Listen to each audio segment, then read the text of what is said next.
నమస్కారం. ఓం శ్రీ మాత్రే నమః. ఈ వీడియోలో పంచాంగం, శుభ అశుభ సమయాలు, ప్రత్యేకతలు, దినఫలాలు తెలుసుకుందాం. జీవిత సత్యం. జీవితంలో మనం ఎంత సంపాదించాం, ఏ పదవిలో ఉన్నామనేది ముఖ్యం కాదు. మనం వెళ్ళిపోయిన తర్వాత కూడా 10 మంది మన గురించి మంచిగా మాట్లాడుకుంటున్నారు అంటే అదే మనం సాధించిన అసలైన విజయం. ఈరోజు అంతా మనందరికీ అంతా మంచి జరగాలని కోరుకుంటూ ఈరోజు పంచాంగం చూద్దాం. శ్రీ పరాభావనామ సంవత్సరం ఉత్తరాయణం వసంత ఋతువు చైత్రమాసం శుక్లపక్షం 2026 మార్చి 28 శనివారం. సూర్యోదయం ఉదయం 6:17 సూర్యాస్తమయం సాయంత్రం 6:25 చంద్రోదయం మధ్యాహ్నం 2:22 చంద్ర అస్తమయం తెల్లవారుజామున 3:37 తిథి దశమి ఉదయం 8:47 వరకు. తదుపరి ఏకాదశి. నక్షత్రం పుష్యమి మధ్యాహ్నం 2:50 వరకు. తదుపరి ఆశ్లేష.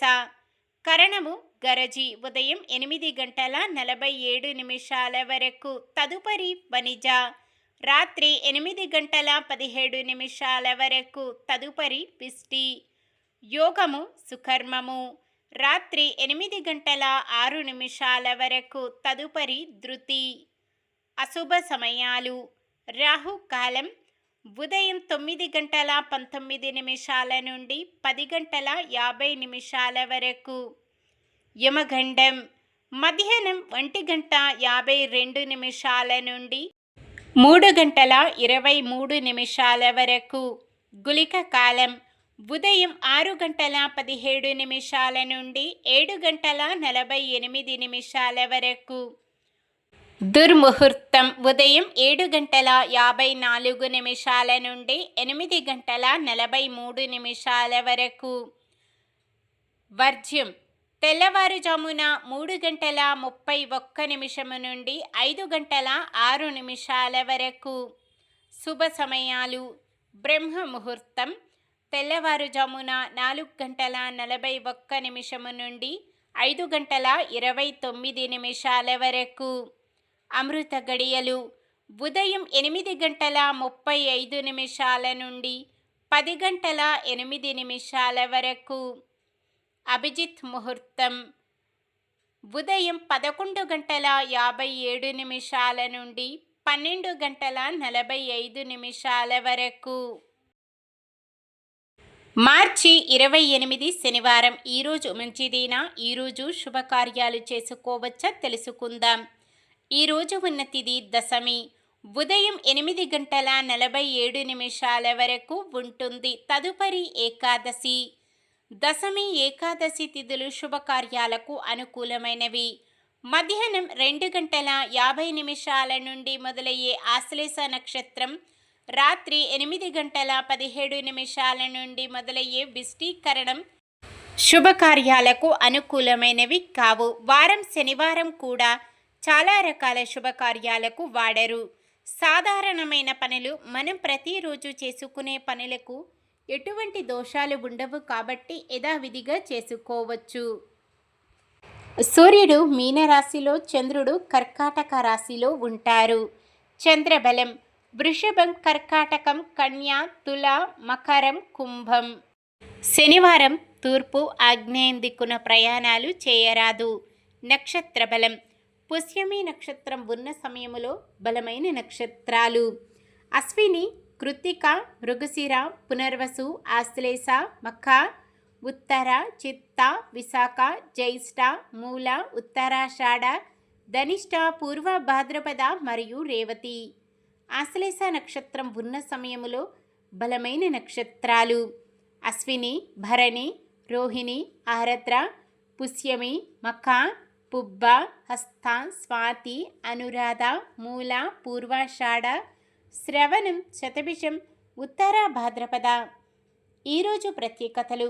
ధర్మరాజు దశమి, ప్రపంచ పియానో దినోత్సవం, ఎర్త్ అవర్, పిల్లల పిక్చర్ బుక్ డే.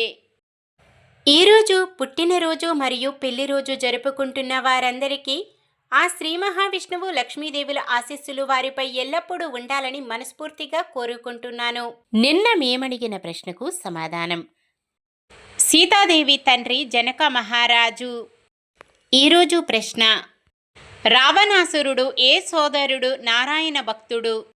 రావణాసురుడు ఏ సోదరుడు నారాయణ భక్తుడు? కుంభకర్ణుడు, విభీషణుడు, నారదుడు, కుబేరుడు? సమాధానాన్ని కామెంట్లో తెలపండి. మన దినఫలాలు ఎలా ఉన్నాయో తెలుసుకుందాం. మేషరాశి: మీ మనస్తత్వాన్ని కుటుంబ సభ్యులు గుర్తించి తదనుగుణంగా వ్యవహరిస్తారు. వృషభ రాశి: కుటుంబ సభ్యుల నుంచి మద్దతు లభిస్తుంది. మిథున రాశి: సంతానరీత్యా మరింత సంతోషం కలుగుతుంది. కర్కాటక రాశి: పరిస్థితులు అనుకూలించి ముందుకు సాగుతారు. సింహరాశి: ఆస్తుల వ్యవహారాలలో సోదరులతో ఒప్పందాలు చేసుకుంటారు. కన్యరాశి: ఆలోచనలు అమలు చేయడంలో సఫలమవుతారు. తులారాశి: కొంత డబ్బు సమకూరి రుణబాధలు తొలగుతాయి. వృశ్చిక రాశి: వేడుకల నిర్వహణలో భాగస్వాములవుతారు. ధనుస్సు రాశి: సంతానపరంగా సమస్యలు తీరిపోతాయి. మకర రాశి: కుటుంబంలో మీ సలహాలు అందరినీ ఆకట్టుకుంటాయి. కుంభరాశి: మీ లక్ష్యాల సాధనలో కుటుంబ సభ్యులు సహకరిస్తారు. మీనరాశి: అనుకున్న సొమ్ము సమకూరక ఇబ్బంది పడి కొత్త రుణాలు చేస్తారు. ఇది ఈరోజుటి పంచాంగం. మన గ్రహస్థితి ఎలా ఉన్నా ఆ భగవంతుని దీవెనలతో మనమంతా చల్లగా ఉండాలని మనస్ఫూర్తిగా కోరుకుంటున్నాను. మన బలానికి దైవ బలం తోడైతే అద్భుతాలు జరుగుతాయి. ప్రతిరోజు మర్చిపోకుండా దైవనామస్మరణం చేయండి. జై శ్రీరామ్. ఈ వీడియో నచ్చితే లైక్ చేయండి. మన వాళ్ళందరికీ ఉపయోగపడవచ్చు, షేర్ చేయండి. మన ఛానల్ని ఎవరైనా కొత్తగా చూస్తున్నట్లయితే సబ్స్క్రైబ్ చేసుకొని పక్కనే ఉన్న బెల్ ఐకాన్ని క్లిక్ చేసి ఆల్ అనే ఆప్షన్ని సెలెక్ట్ చేయండి. ఇంకా ముగ్గురికి షేర్ చేయండి.